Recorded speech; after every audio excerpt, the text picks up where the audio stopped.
Em novembro próximo, o povo albanês comemorará o 25º aniversário de sua libertação. Do ponto de vista da história, um quarto de século e um período bastante curto. Todavia, em tão breve espaço de tempo, a Albânia transformou-se em nação agroindustrial em acelerada marcha para se tornar um país industrial avançado.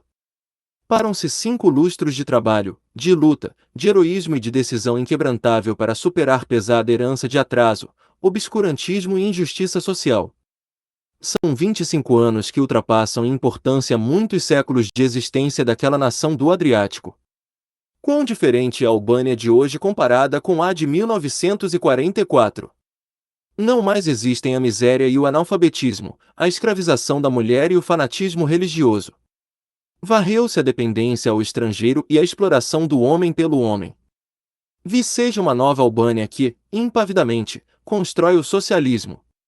A velha Albânia, o país mais atrasado da Europa, e hoje nação próspera, liberta das chagas do capitalismo. Tendo se livrado, através de dura e gloriosa guerra emancipadora da ocupação fascista, de bárbara opressão e de um regime reacionário, são, atualmente, senhores de seu destino. Detém firmemente em suas mãos o poder estatal, é guiado pelo seu partido de vanguarda, dirigem-se ao encontro de um luminoso futuro. Por isso, a República Popular da Albânia constitui orgulho de seus filhos e dos revolucionários de todos os países, está na linha de frente do combate ao velho mundo do imperialismo, do revisionismo e da reação. Na construção da nova sociedade, a Albânia, ao mesmo tempo que educa as massas na ideologia proletária, desenvolve, impetuosamente suas forças produtivas. O socialismo exige sólida base econômica e um povo inteiramente devotado ao bem comum. A nação albanesa empenha-se de corpo e alma nesta tarefa histórica. Dispondo de condições materiais favoráveis, tendo uma indústria e uma agricultura modernas, contando com um sistema de ensino e uma cultura a serviço dos trabalhadores, forjando o homem no espírito do comunismo, trilhando por um caminho correto revolucionário marxista-leninista, a pátria da Skanderbe em Verocha pôde, em pouco tempo, guardadas as proporções, vir a ser o país mais adiantado do mundo. Notável desenvolvimento da base econômica do socialismo. É simplesmente assombroso seu progresso em todos os sentidos. Desde a libertação, surgiram numerosas fábricas e usinas, que servem tanto à indústria pesada como às indústrias leve e de alimentação. Cresceram a metalurgia e a indústria química. Foram construídas e estão em rápido processo da construção, centrais elétricas que, em relação a uma população de pouco mais de 2 milhões de habitantes, são verdadeiramente monumentais. Pela primeira vez na vida da Albânia, estendem-se pelo seu território os trilhos de vias férreas. Nas mais distantes regiões, chegam os cabos de alta tensão, conduzindo o progresso às zonas atrasadas. Apoiado na nova indústria, o campo desenvolveu-se intensamente, deixando para trás as pequenas economias camponesas dispersas e fazendo brotar uma sólida agricultura coletivizada e de alto nível técnico, que satisfaz as exigências fundamentais do crescente consumo da população. Imensas são as possibilidades de Albânia marchar celeremente no sentido da edificação do comunismo. A ditadura do proletariado, contando com uma poderosa base industrial e técnica, tem condições de construir com êxito a nova sociedade.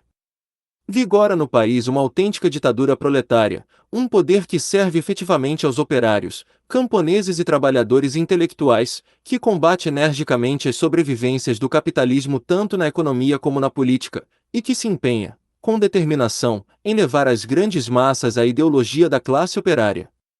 Por sua vez, na Albânia do presente, está sendo criada a base econômica do socialismo, tendo como perspectiva a sociedade comunista.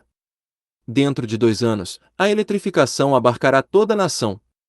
Hoje, são consumidos em apenas 5 dias o equivalente de toda a produção de energia elétrica de 1938 e a de 3 meses e meio de 1960. Novas centrais elétricas vêm sendo construídas. A de Fier, com 100.00 kW, entrará em funcionamento ainda este ano e em 1971 será inaugurada, na região de Chocodir, uma hidroelétrica de 250.00 kW, projetasse, também, a construção sobre o rio Drim de poderosa usina de 400.000 kW. É igualmente vertiginoso o progresso que se verifica na indústria. O ritmo médio anual neste setor da produção de 1966 a 1968 foi 2 vezes superior ao do período de 1961 a 1965. O que a nação, agora, produz numa semana corresponde a toda a produção industrial de 1938. Em comparação com 1960, a extração de petróleo aumentou em 84% e a de carvão em mais de 100%. A produção de cobre multiplicou-se por 13,6. Cresceu 16 vezes a indústria química e 4,6 vezes a indústria mecânica. Fato importante no desenvolvimento da Albânia é o avanço de sua agricultura. A superfície semeada quase triplicou em relação a 1938 e, no mesmo período, as terras irrigadas aumentaram 8 vezes em extensão. Pântanos foram drenados e intensifica-se a atividade visando a converter colinas e montanhas em terras férteis. Mais de 10.000 tratores encontram-se em atividade. Moderna indústria abastece a agricultura de adubos minerais, maquinário e implementos agrícolas, de combustíveis e materiais de construção. A eletrificação invade o campo. Na região de Girocastir, por exemplo, todas as cooperativas agrícolas dispõem de luz e energia elétricas. Assim acontece em quase todas as cooperativas situadas nas zonas planas. Este fato é decisivo na marcha ascendente do povo albanês para o socialismo e o comunismo. Enquanto em países outrora socialistas e hoje dominados pelos revisionistas, a propriedade de caráter social definha, como é o caso da Polônia, onde cerca de 88% da economia agrícola é capitalista, a agricultura na Albânia está inteiramente coletivizada. Esta coletivização abrange 99% da terra ocupada pelos camponeses. Grandiosos êxitos no ensino e na saúde pública. No terreno do ensino e da cultura, notáveis são as conquistas do povo albanês. A educação é um fenômeno de grandes massas.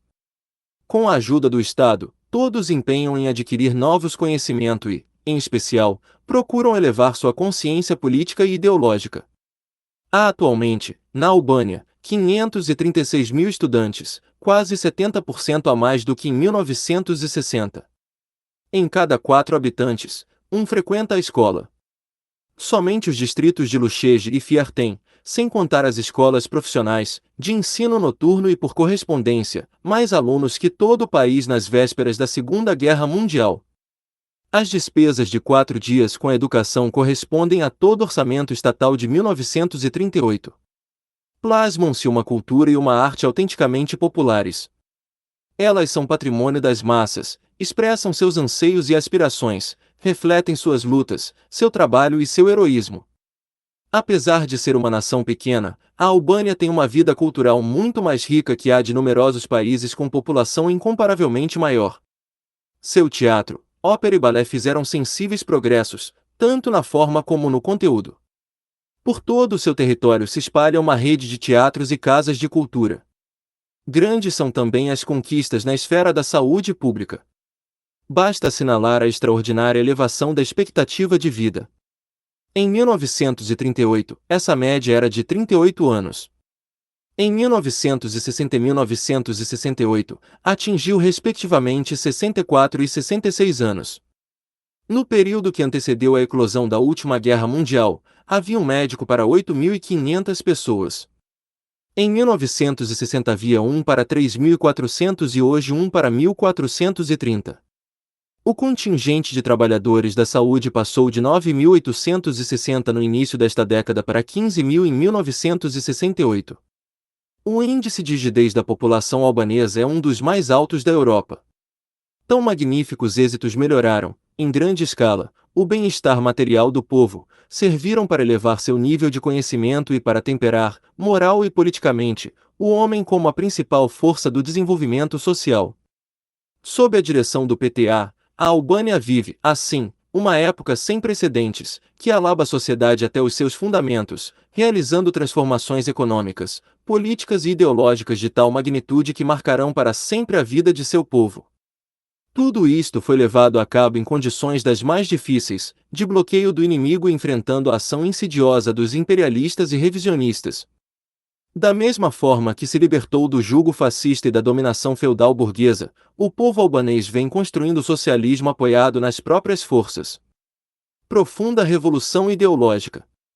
Em toda parte, proliferam iniciativas visando a revolucionar a consciência das massas, a sua maneira de se portar e trabalhar. Medidas são tomadas no âmbito da superestrutura. Elas têm em vista impedir o retorno do capitalismo e garantir a marcha do sentido do comunismo. Objetivam desenvolver, cada vez mais, o espírito revolucionário das massas, mudar sua concepção e educá-las na ideologia da classe operária. Os comunistas albaneses, com o camarada Enver Hoxha à frente, defendem o princípio de que os homens tanto fazem a revolução como a contra-revolução e que, portanto, precisam formar-se e viver como revolucionários. Assim, a frente ideológica ocupa lugar de primeiro plano. Trava-se luta permanente contra as ideologias burguesas, pequeno-burguesas, feudais e patriarcais. Combate-se firmemente os costumes retrógrados e os preconceitos religiosos. Desenvolve-se esforço contínuo para revolucionar ainda mais a escola, a arte e a literatura. No que diz respeito à educação, está sendo preparado um projeto de reforma radical no ensino em cuja elaboração participaram os mais amplos setores do povo. Essa é uma questão que interessa diretamente às massas. Mais de 1000 comissões recebem propostas, recolhem opiniões, promovem debates e enviam o resultado do seu trabalho à comissão central encarregada de apresentar o texto do projeto definitivo. A reforma parte da ideia de que a escola e o estudo não devem ser considerados como algo isolado, que se relaciona a um único período de existência do indivíduo. Todos, sem exceção, devem estudar e aprender durante toda a vida, a fim de que se desenvolvam seu espírito criador, ajudem a impulsionar a produção e sirvam, abnegada e eficientemente, ao povo. Essa reforma baseia-se no materialismo dialético marxista e considera a educação parte importantíssima da superestrutura. Enver Hoxha, com sua clarividência de autêntico líder proletário, formulou o princípio que serve de orientação à reforma educacional. Assim como nosso sistema socialista, o trabalho e a reprodução ampliada socialistas são organizados, disse ele, deve-se, simultaneamente, organizar a escola e a educação para que respondam às necessidades objetivas do socialismo e do comunismo, para que a experiência da produção sirva ao pensamento, para que o desenvolvimento da matéria esclareça o pensamento e este oriente e ajude o desenvolvimento da prática revolucionária, o desenvolvimento e a transformação da sociedade. Para os dirigentes do PTA, na atual escola, apesar das mudanças progressistas nela operadas desde a libertação, ainda persistem concepções idealistas, herdadas da antiga escola burguesa. Tais concepções dominam a mente de professores responsáveis da educação. A reforma do ensino realizada em 1946, apesar de seus aspectos positivos, baseou-se na velha escola, nos antigos professores. Isto marcou de modo negativo o sistema educacional e hoje se expressa no conservadorismo de mestres, tanto velhos como jovens. Acresce, igualmente, que o ensino surgido com a instauração do poder popular foi muito influenciado pela escola soviética. Tal fato, embora significasse um progresso em comparação com a velha escola, constituída, no entanto, como um obstáculo à educação, uma vez que o ensino soviético, mesmo daquele período, estava eivado de elementos retrógrados da pedagogia burguesa, e foi um dos fatores que contribuíram para o surgimento e do domínio do revisionismo na URSS. Os dirigentes da Albânia procuram, com o maior cuidado e evitando as concepções nihilistas, estabelecer uma linha correta para a educação, situá-las no caminho do marxismo-leninismo, ligando-as às necessidades imediatas do desenvolvimento do país, da defesa da pátria e da luta pela construção do socialismo. A escola, deste modo, terá como base o ensino, o trabalho e o treinamento militar. Estará indissoluvelmente vinculada à produção. Os alunos devem participar do trabalho produtivo, estar em estreito contato com os operários e camponeses e aprender com eles. Educação comunista do homem novo. Na tarefa de revolucionar a consciência das massas, constitui vitória de decisiva importância o avanço alcançado no combate aos preconceitos religiosos. Não mais predominam as concepções místicas que entravavam seu progresso social e alimentavam o mais desenfreado obscurantismo. Impera a ciência e o marxismo-leninismo espraia-se por toda a parte.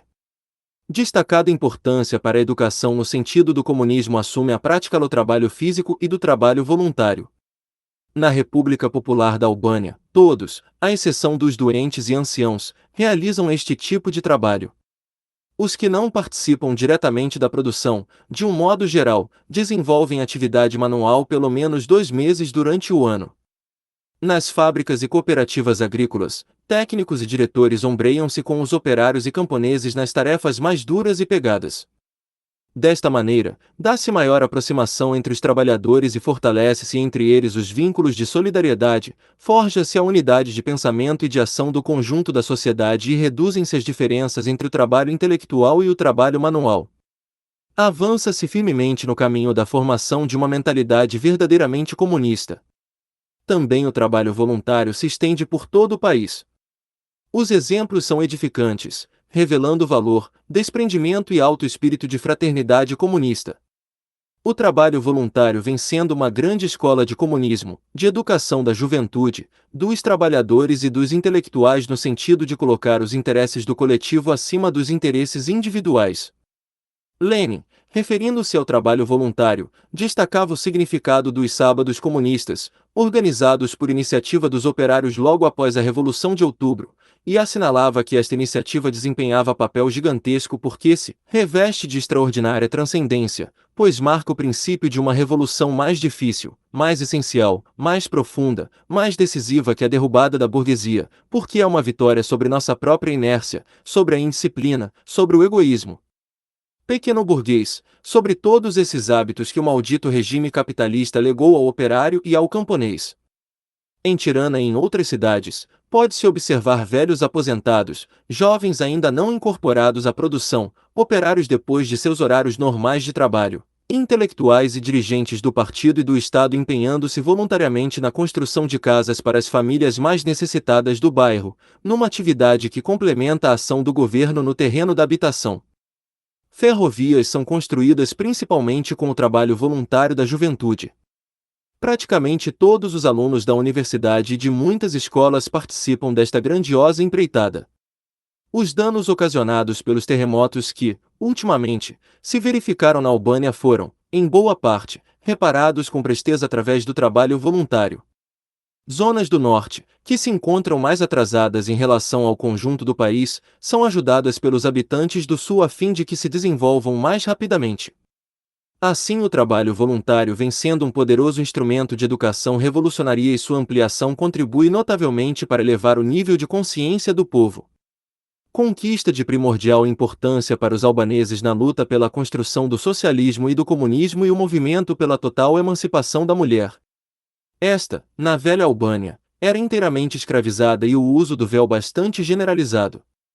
Vivia no abandono, na opressão e na ignorância. Mesmo depois da vitória da Revolução, sobre a mulher pesavam ainda velhos hábitos retrógrados. Ela tinha de enfrentar preconceitos de toda a ordem que dificultavam sua plena participação no processo produtivo e nos diferentes setores da vida social. Os geniais fundadores do socialismo científico, Marx e Engels, já assinalavam em seu tempo que sem a completa emancipação da mulher não se poderia alcançar a libertação de toda a sociedade. Enver Hoxha e o Partido do Trabalho da Albânia, PTA, iniciaram intensa campanha para assegurar, de fato, a igualdade de direitos do homem e da mulher. Esta, graças à política do partido, vem se livrando da escravidão doméstica. As mulheres foram incorporadas ao trabalho produtivo social e desempenham importantes funções na fábrica, no campo, nas escolas e nos hospitais, abrindo-se assim novos horizontes para sua total emancipação. Hoje, elas tomam parte mais efetiva nos negócios do Estado e do partido, de acordo com o papel que desempenham na produção e em outros setores da atividade social. Por este caminho trata-se de mobilizar cada vez mais as grandes massas para a atividade política, a construção da nova sociedade, tarefa que não é possível realizar sem a participação da mulher, que, na Albânia representa metade da população e 35% do proletariado. O aperfeiçoamento constante da superestrutura do socialismo. Na Albânia, o esforço para aperfeiçoar a superestrutura, para livrá-la dos interesses estranhos ao socialismo e para colocá-la à altura da base econômica socialista, é constante. Tem-se sempre em conta a experiência da União Soviética onde a degenerescência da superestrutura levou à restauração do capitalismo. Os comunistas albaneses, situando-se em posições marxista-leninistas, consideram a superestrutura política e ideológica no socialismo uma força ativa, criadora, que faz a sociedade avançar no sentido do comunismo. Por isso, no terreno do aperfeiçoamento da superestrutura, tomaram inúmeras providências. Combatem energicamente o burocratismo em todas as suas manifestações. Na administração estatal reduziu-se drasticamente o número de funcionários, acabou-se com as normas e o papelório inúteis. O pessoal técnico e administrativo das fábricas e cooperativas agrícolas foi diminuído ao mínimo necessário. Adquire força nas empresas o movimento visando sobretudo a execução das normas do coletivo. Assim, os êxitos obtidos na produção constituem mérito do conjunto e não apenas destes ou daqueles trabalhadores de vanguarda. Melhora-se, igualmente, as relações socialistas, em especial, as de caráter econômico. Ao mesmo tempo, procura-se evitar a deterioração da consciência revolucionária dos quadros através de um trabalho de educação ideológica e da eliminação das condições materiais que favorecem tal deterioração. Há grande empenho em reduzir, e mesmo liquidar, os vestígios da propriedade privada. Neste sentido, diminui-se em 60% a parcela do cooperativista e seu gado passou à metade. Desta forma, em seu próprio benefício, o camponês dedica quase todo o seu tempo à economia coletiva, está mais voltado para os interesses da comunidade e adquire melhores condições para reformar sua ideologia e combater o individualismo. Com o desenvolvimento técnico da agricultura, as cooperativas unem-se em grandes unidades agrícolas. Na região de Chocodir, por exemplo, existiam 81 cooperativas, agora são 64 e, no futuro, 40. Em todo o país, há 2.600 aldeias. Em cada uma delas existia uma cooperativa. Atualmente, há apenas 800 cooperativas em todo o campo. Trata-se de uma união voluntária que favorece o desenvolvimento da economia coletivizada, com um melhor aproveitamento de eletricidade, das máquinas, caminhões, tratores e outros meios de trabalho. Por outro lado, com esta unificação, os camponeses saem dos estreitos limites da aldeia, descortinam novas perspectivas, têm maiores possibilidades de educar-se nos princípios do socialismo e da aliança com o proletariado e, sob a direção desta classe, modificar sua concepção do mundo, combater o egoísmo e a ânsia de enriquecimento à custa dos outros, e a tendência nociva de colocar acima de tudo o interesse material seguindo este rumo, chegar-se-á, num período não muito longo, a transformação da propriedade socialista de grupo em propriedade socialista de todo o povo.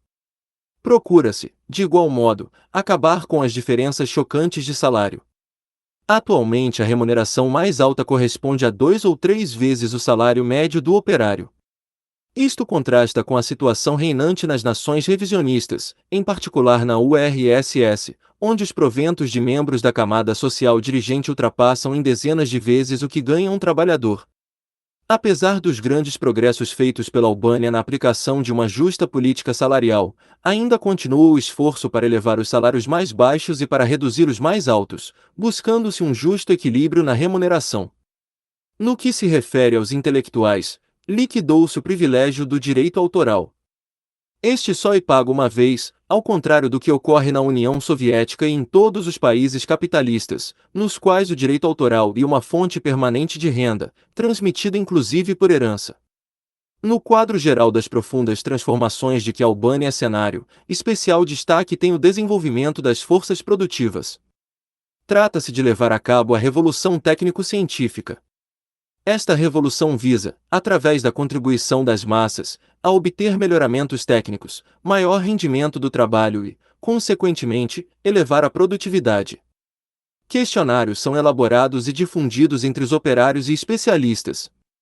Comissões os recolhem e os estudam, aproveitando as sugestões que servem para impulsionar a produção. Realizam-se debates e sessões científicas, onde os trabalhadores de vanguarda apresentam suas propostas e transmitem suas experiências. Deste modo, o progresso técnico na Albânia avançou enormemente. Fortalecimento da ditadura do proletariado e do partido da classe operária. Não só no terreno econômico e ideológico operaram-se transformações. No âmbito da política, importantes ações vêm sendo desenvolvidas. Elas dizem respeito ao Estado e ao partido. Fortaleceu-se a ditadura do proletariado. O controle vem sendo organizado tendo em vista assegurar e ampliar a direção do proletariado em todas as esferas da sociedade. Intensifica-se a fiscalização das massas. Combina-se o controle de cima com o de baixo, o controle dos operários com o administrativo. Este último e muito restrito, enquanto realizado pelas massas e bastante amplo e multilateral. Presentemente, as massas estão chamadas a decidir sobre os mais variados problemas tanto da administração como do próprio partido. Nas empresas, a orientação e as conclusões dos diretores são apresentados ao debate do coletivo. Um grupo de trabalhadores de um setor controla o outro e vice-versa. Desta forma, processa-se o controle geral da classe operária, garante-se a direção do proletariado na vida do país. Os dirigentes albaneses defendem a ideia de que não basta se apoiar nos operários. Estes têm que controlar tudo. E não se trata apenas de um controle por meio de comissões e sindicatos. É uma supervisão da própria classe, que se exerce não apenas na produção, mas nas escolas, teatro, literatura, imprensa e aparelho do partido. Onde quer que surjam fenômenos negativos, quando se faz sentir a influência das ideias reacionárias, a classe operária deve intervir para corrigir os erros e imprimir um rumo correto à solução dos problemas. Para que o proletariado albanês possa cumprir, em sua plenitude, o papel que lhe cabe na sociedade socialista são necessárias certas condições. Isto, no entanto, não é tarefa de poucos anos, mas um processo longo cujos elementos básicos são auspiciosamente lançados pelos líderes da Nova Albânia.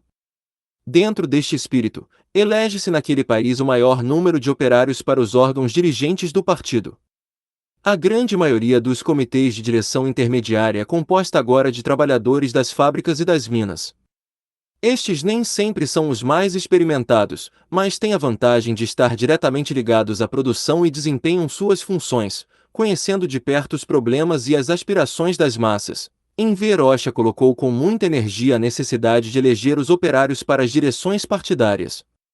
Nas últimas eleições realizadas no Partido do Trabalho da Albânia, PTA, 70% a 80% dos eleitos eram constituídos de operários e cooperativistas. Também foram escolhidos intelectuais e funcionários da administração, mas em pequena porcentagem. O Comitê Central daquele partido tem plena confiança de que os elementos operários, com o tempo, se formarão.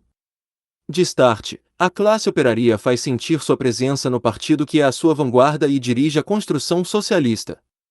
Os líderes albaneses revelaram aguçado espírito de previsão, viram as coisas em perspectiva. Não existia nenhum problema com os quadros, nem o partido enfrentava qualquer perigo de desvio do caminho proletário, do marxismo-leninismo. Mas era preciso considerar o futuro, trazendo elementos destacados do proletariado para os postos de comando. Não obstante, os quadros atuais têm muitos méritos, dispõem-se a todos os sacrifícios para fazer a revolução progredir, assimilar o espírito revolucionário dos trabalhadores ligados à produção e transmitem a estes sua experiência. O PTA, força dirigente da Revolução Socialista na Albânia. Toda essa imensa e multifacética atividade para transformar a fisionomia político-ideológica do povo albanês e o grandioso trabalho de construção socialista são orientados e comandados pelo Partido do Trabalho da Albânia, PTA, modelo de partido revolucionário. Seus dirigentes são marxista-leninistas comprovados, profundamente identificados com as aspirações do povo. Um dos aspectos marcantes da Albânia são as justas relações entre os que dirigem e os que são dirigidos. Enver Hoxha, figura de maior prestígio do país, está sempre presente nas grandes iniciativas renovadoras e nas principais demonstrações populares. Preocupa-se com todos os problemas dos trabalhadores. Enver Hoxha, o PTA e o povo albanês estão indissoluvelmente unidos.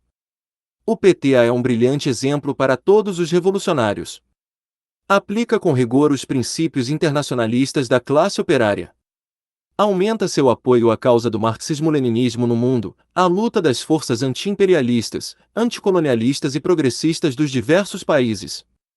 Acha que este é um dever sagrado, inseparável da edificação do socialismo na Albânia e que a solidariedade aos partidos marxista-leninistas e a construção da nova sociedade são diferentes aspectos de um mesmo processo revolucionário. Para a Tirana voltam-se hoje os elementos mais avançados das nações capitalistas desenvolvidas, assim como os lutadores dos países dependentes e coloniais. O movimento comunista internacional tem na Albânia um de seus principais pilares. No informe à 17ª Conferência da Organização do Partido no Distrito de Tirana, o camarada Enver Hoxha afirmou: cresce em nossa confiança e determinação na conquista da vitória da Revolução Proletária Mundial. Alegra-nos o fato de que, em todas as partes, se fortalecer e se consolidam os novos partidos comunistas, marxista-leninistas, grandes e pequenos, novos ou mais antigos. Aprendemos muito quando observamos que os marxistas revolucionários do mundo, preservando a pureza de nossa teoria marxista-leninista como a menina dos olhos, travam em toda parte, à sua maneira, com suas forças e métodos, a luta contra o imperialismo, a burguesia, os social-democratas, os nacionalistas chauvinistas e os revisionistas modernos, que dissimulam sua fisionomia sob numerosas formas e máscaras. Por que um país de 28 mil quilômetros quadrados e com tão poucos habitantes projetasse com tanta força no cenário político internacional? Tal fato se deve à posição firme e consequente dos camaradas albaneses diante do imperialismo e do revisionismo moderno, na defesa da independência do país e na preservação do sentido revolucionário do marxismo-leninismo. No vocabulário do PTA não existem as palavras conciliação e capitulação. Nas situações mais difíceis, jamais transigiu. A Albânia não temeu as ameaças dos fascistas gregos, de Tito, dos imperialistas Yankees, dos Khrushchev, Brezhnev e Kosygin. A todos eles desafiaram. Não receia as sanções nem qualquer espécie de bloqueio. Apoia os marxista-leninistas e o movimento revolucionário em todo o mundo, desmascara sem descanso o conluio soviético com os norte-americanos contra os povos. Na luta contra os revisionistas modernos encontra-se na vanguarda e tem dado valiosas contribuições não só no terreno da prática como no domínio da teoria. O prestígio do PTA resulta também de que ele nunca se deixou impressionar pela onda revisionista e escolheu o caminho do marxismo-leninismo para a construção do socialismo no país. Entre as nações da Europa onde a classe operaria tinha tomado o poder, a Albânia foi a única que se mostrou fiel à doutrina de Marx, Engels, Lenin e Stalin. Observando rigorosamente as leis e os princípios gerais da teoria do proletariado, os dirigentes albaneses apoiaram-se nas próprias forças e aplicaram sempre essa teoria à realidade do país. Na sua gigantesca tarefa revolucionária, o PTA oferece outro notável exemplo de internacionalíssimo proletário, sua amizade inquebrantável com o Partido Comunista da China, PCCH, o mais poderoso baluarte da Revolução Mundial. A amizade chinesa tem sido um dos mais importantes fatores dos progressos da Albânia. A China popular, com sua grande revolução cultural proletária, desencadeada e dirigida por Mao Zedong, eminente líder do povo chinês e dos povos revolucionários, serviu de estímulo e exemplo para que o povo albanês empreendesse as profundas transformações econômicas, políticas e ideológicas que se verificam em seu país. Os comunistas brasileiros sempre realçaram a fidelidade do PTA ao internacionalismo proletário. O Partido Comunista do Brasil, PCdoB, encara como problema vital o fortalecimento dos laços que o unem aos seus irmãos albaneses. Identifica-se plenamente com os pontos de vista do partido de Enver Hoxha sobre as questões do movimento comunista internacional e sobre a luta revolucionária que se processa em todo o mundo. Em mais de uma oportunidade manifestou seu integral apoio à opinião dos camaradas da Albânia de que é indispensável e urgente fortalecer a colaboração e a ação conjunta dos marxista-leninistas, tendo em vista elaborar uma linha e uma posição comuns para os problemas fundamentais, especialmente os que estão relacionados com a luta contra o imperialismo norte-americano e o revisionismo moderno. Em sua luta contra a ditadura e a dominação Yankee, o povo brasileiro conta com a solidariedade ativa do valente povo da Albânia, que apoia decididamente todas as ações revolucionárias das massas do Brasil. Em particular, os comunistas brasileiros têm muito que aprender com as experiências do PTA. Os documentos deste partido são fonte de valiosos ensinamentos, ajudam a compreender melhor o curso dos acontecimentos internacionais e o porvir da Revolução Mundial. Eles enriquecem a doutrina invencível do proletariado. Os comunistas e os lutadores anti-imperialistas do Brasil comemorarão o 25º aniversário da libertação da Albânia como um fato que lhes fala diretamente ao coração, como uma de suas datas mais queridas. O Partido do Trabalho da Albânia, PTA, sem preocupar-se em absoluto com as calúnias e as acusações dos revisionistas sobre uma suposta atividade fracionista e divisionista, ajudou e ajudará, na medida de suas possibilidades, As novas forças marxista-leninistas, a todos os que lutam contra o imperialismo e o revisionismo e estão a favor da revolução. Consideramos isto um alto dever internacionalista, porque no crescimento e desenvolvimento destas novas forças revolucionárias vemos o único caminho justo para o triunfo do marxismo-leninismo e para a derrota total do revisionismo. Enver Rocha, informe ao 5º Congresso do Partido do Trabalho da Albânia, PTA.